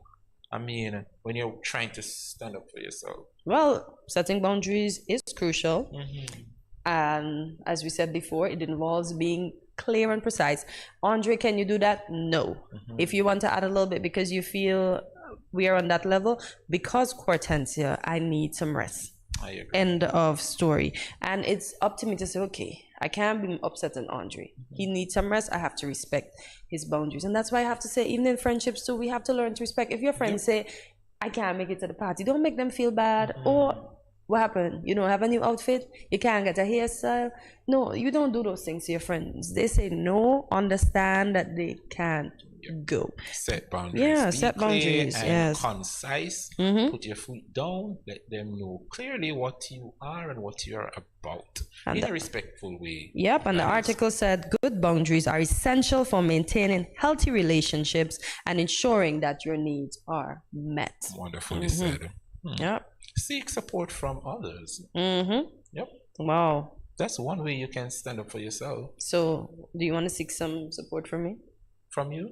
What support can you give to me to stand up for myself? He being bossy, eh? I'm not being Imagine bossy. I can just tell you my back is so broad, girl. Oh, Lord. Like that? You're doing here this morning. You went there first. There's a back. Listen, there is a backstory behind this. Okay. Yes. No, we don't. We don't want to go there this we don't want to go there. Not at all. But it says, the article says, seek support from others. This can involve talking to a trusted friend or family member, seeking out a therapist. And us here, I find we're afraid to go to the therapist because we are afraid of what those looking in are going to think about us, but it's not about them. It's about you. And if you need to go to a therapist, kudos to you. Run along. Of course. Or counselor, or joining a support group. Having a supportive network of people can provide encouragement, validation, and practical advice for standing up for yourself. Awesome. So with all of that said, you think you're able to stand up for yourself now? Always been able and still will be able. But I've always mashed you on the show. You never stand up for yourself. You mash me on my way? Right here on the show, you never stand up for yourself. Oh, so you mash me and tell me I may stand up for myself? Up to now, you can't handle the riddle. But what riddle? You don't tell me the story for the riddle. It was the accident. But you didn't get it. No, because I'm not even going to say that because you said only those people know it. Who are those people? I can't say it because I don't want the people to guess me. But you said only those genre of persons will know it, or those persons of the Jamaican nationality. Did I say that correctly? Correct. Okay. Very well said. So you ain't mashed me up. Oh my gosh, he's just trying it. But in all, what can we conclude with this? Stand up for yourself. Be assertive. Put yourself in position that persons will respect you. Exactly. And communicate better. Yeah, communicate not only better, Andre, but clearly, so that we know no is no and yes is yes. And friends, be empathetic, be understanding, and seek support, folks, when you need it. A therapist is not bad, neither is a counselor. We don't care what others think. We are going to do what's best for us. I agree. I felt like we stood up for ourselves. Yes, we stood up for us always. We're no pushover here in Good Morning SKN. No pushover. Certainly no pushover. No. So with that said, we'll take a short break, and we advise that you stand up for yourself today at all costs. Stand up for your right. Get up, stand up, don't give up the fight, even if it's for your money. Send down the rain, Lord. We need the rain.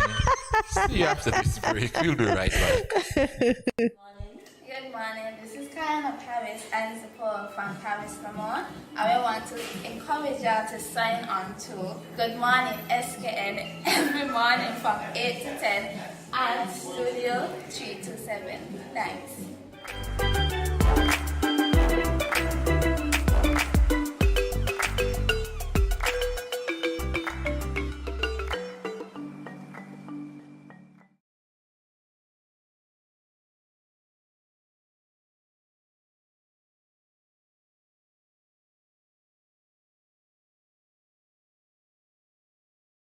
Yo, what up? It's your boy and Richie right here at Studio 327. I'm here to give you the promo that you guys need because this is something special for St. Kitts. I'm telling you, tune in to Good Morning SKN, 8 a.m. to 10 a.m.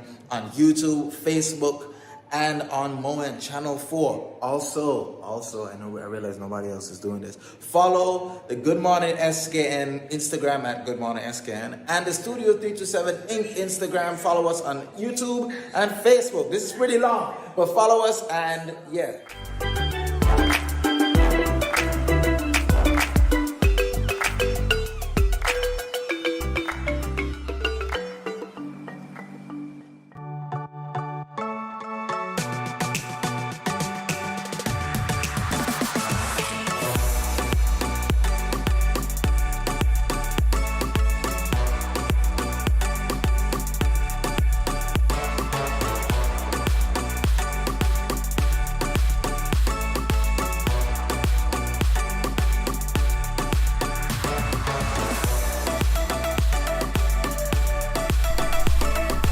Yeah.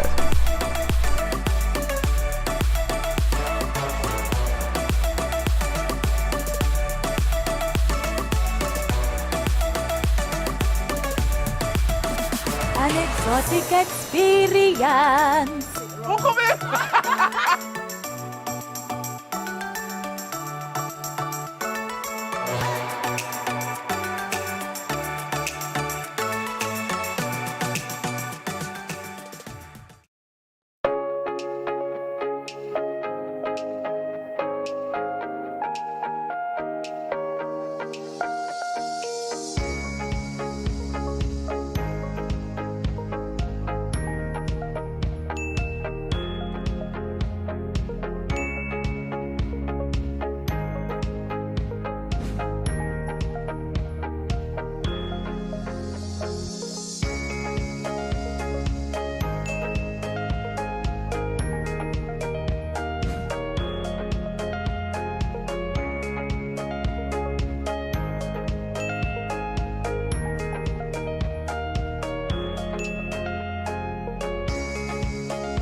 No cash, no card, no problem. Jad, embrace the freedom. Good morning and Happy New Year. My name is Killeen Gale, your newly crowned Miss National Carnival Swimmer Queen. Be sure to tune in to Good Morning SKN from 8 a.m. to 10 at Studio 327.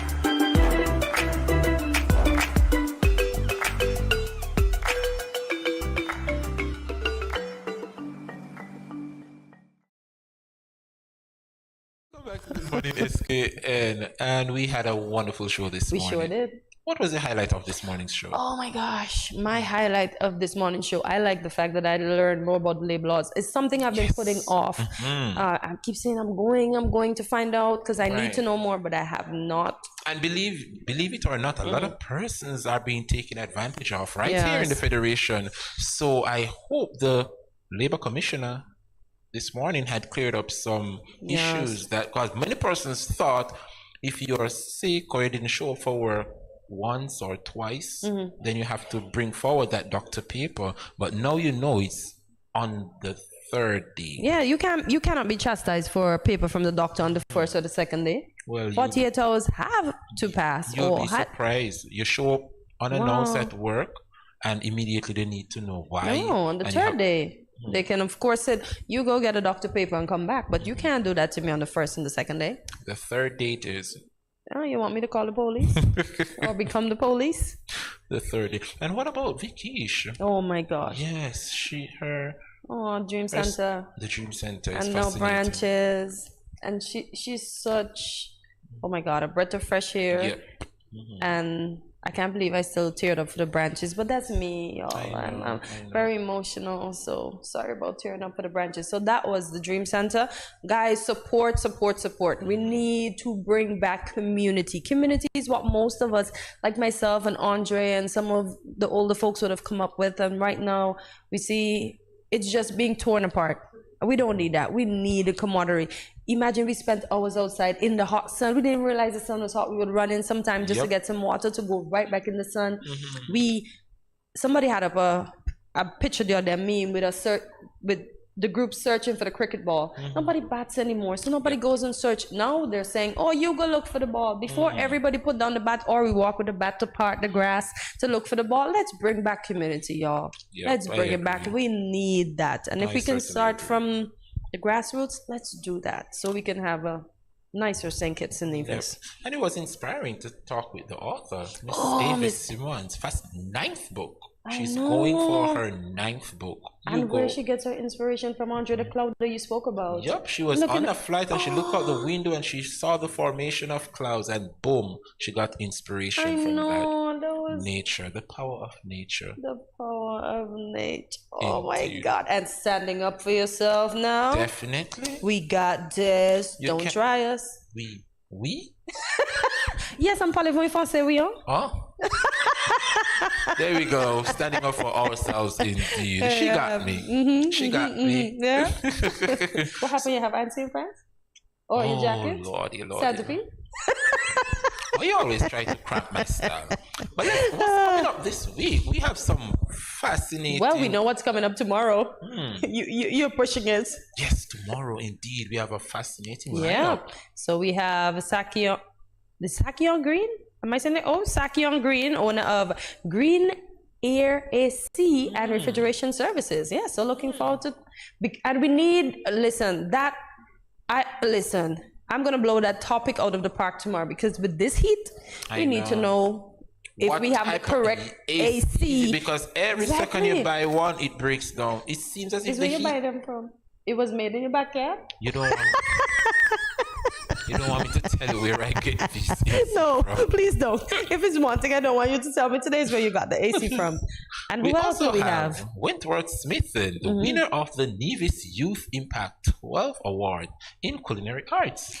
So that's my Why does this have to be? I know. Yes, my Why does this have to be Zoom? Because I wanted to taste some food. I know. Soon I'm going to cook up a storm in here. Y'all, Noah's going to build the next ark and I ain't going to get no food from Andre. Horty, why are you mashing me up this morning like this? Okay. I promise you, I'm going to cook up a storm right here. You can't believe it's moi. I know. Got a whole big ackee tree where he lives, and I'm still waiting for my ackee and sawfish. Lord, you could buy the one in tin. I don't want that. I want not? the authentically cooked one, sir. Okay, I promise you. Okay, thanks. It's that time. It's that time. So long. Farewell to you, my friends. Goodbye. For now, until we meet again. You got it. Tomorrow. And also, the following day and the following day. Please do. Thank you so much for joining us today. Tune in daily where you'll find a little bit of everything for everyone. Get your friends and family to watch. Remember to follow us on our social media platforms, including Facebook and YouTube at Studio 327 Inc. and Instagram at Good Morning SKN. Remember to like, subscribe, follow, and share. Also, check out our website at studio327inc.com to learn more about Good Morning SKN and Studio 327. And leave us a comment and let us know what was your favorite part of today's show. Thank you to all our guests who took time out of their busy schedules to be with us here this morning. We appreciate you. And if you have a guest that you think is fitting for our show, please contact us and let us know. This is where we say have a great day. And if you can't have a good one, don't go messing up nobody else's. And we also would like to tell you to see you. I'm asking you, join us tomorrow on Cable TV Channel 40, Tel TV St. Martin, our streaming platforms, YouTube, Facebook, and Instagram at 8 a.m. when you will wake up bright and early, stretch, get your tea, loosen up and start your morning with us right here at Good Morning SKN. Thank you for watching. Before we go, for those persons who are wondering, the riddle, my mother has 3 children and all of them has black hair. The answer was... Ackee and saltfish. No saltfish. It's just the ackee. My mom has 3 children and all of us has black heads. It's the fruit. It's ackee indeed. Bye, guys. Thanks for watching. Have a great day. Tell your friends tomorrow we're on at 8 a.m.